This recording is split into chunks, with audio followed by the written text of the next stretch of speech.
आप लोगों के डिमांड पर आज जो है हम नया टॉपिक लेके आए हैं मानव में लैंगिक जनन पर। ठीक है, क्या होता है, आइए बिना लेट किए हुए स्टार्ट करते हैं। मानव में जो है जनन होता है, क्या होता है, तो मानव में जो जनन होता है इस जनन को हम लैंगिक जनन के नाम से जानते हैं। किस जनन के नाम से, तो लैंगिक जनन के नाम से जानते हैं। आइए बढ़ते हैं आगे की ओर। देखिए लैंगिक जनन में ये इसमें कैसे कैसे क्या सब होता है। तो देखिए यहाँ पर कह रहा है कि लड़कियों में स्तन की आकार में वृद्धि होता है, यानी कि ये जनन करने से पहले शरीर को कंफर्टेबल होना पड़ता है, चाहे लड़की का शरीर का हो या लड़का के शरीर का हो। शरीर के अंदर में एक कंफर्टेबल होना पड़ता है, शरीर के अंग तंत्र का वृद्धि विकास होना जरूरी है। तो क्या होता है इसमें कि लड़कियों में स्तन के आकार में वृद्धि होने लगता है, यानी कि उसका जो है वक्ष वाला भाग, छाती वाला भाग ऊपर में क्या होता है वो वृद्धि करने लगता है, आकार में वृद्धि हो जाता है और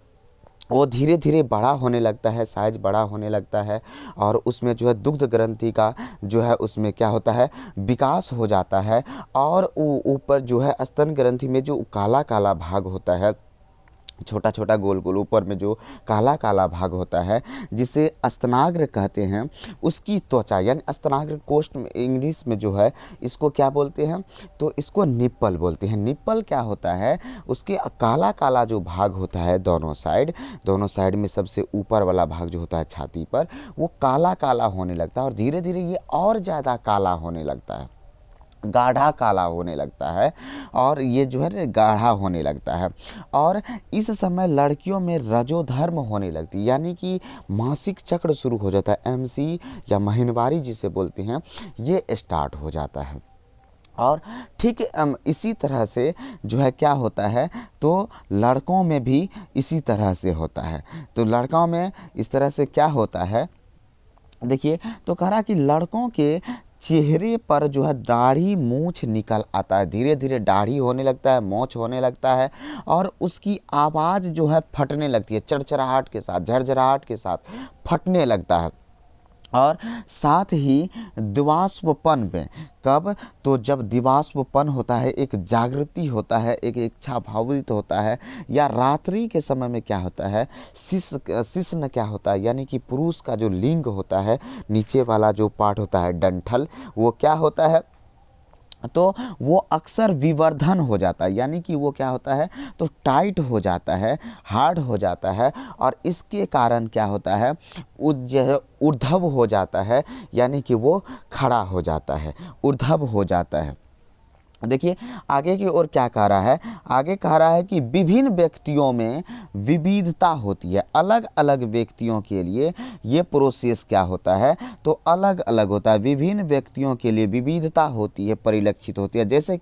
जैसे हमारे नाक कान क्या होता है, नाक नक्श प्रत्येक व्यक्ति का अलग अलग होता है, उसी प्रकार से बालों की वृद्धि पैटर्न, स्तन की वृद्धि, ठीक है, और शिश्न की वृद्धि क्या होता है, स्तन और शिश्न का जो होता है लिंग क्या होता है, पुरुष का लिंग है ये शिश्न, नीचे वाला पार्ट्स है, और ये स्तन जो है महिलाओं का वक्ष वाला यानी छाती वाला पार्ट्स है, की आकृति आकार जो है भिन्न भिन्न होते हैं। और यह सभी क्या होता है, तो ये सभी लोगों का, प्रत्येक लोगों का एक समान नहीं होता, ये पैटर्न जो होता है क्या होता है, सबका साइज अलग अलग तरह से होता है, अलग अलग साइज का होता है,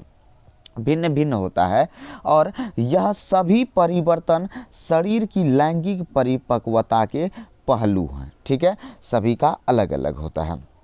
देखिए आगे बढ़ते हैं और कह रहा है कि देखिए इसके लिए जो है ना शरीर में अलग अलग चीज़ का ये जो प्रोसेस होता है रिप्रोडक्शन का, तो इसमें शरीर का जागरूक होना, यानी शरीर का जो है पूर्ण रूप से ये सब करने के लिए तैयार होना पड़ता है। और ये जो है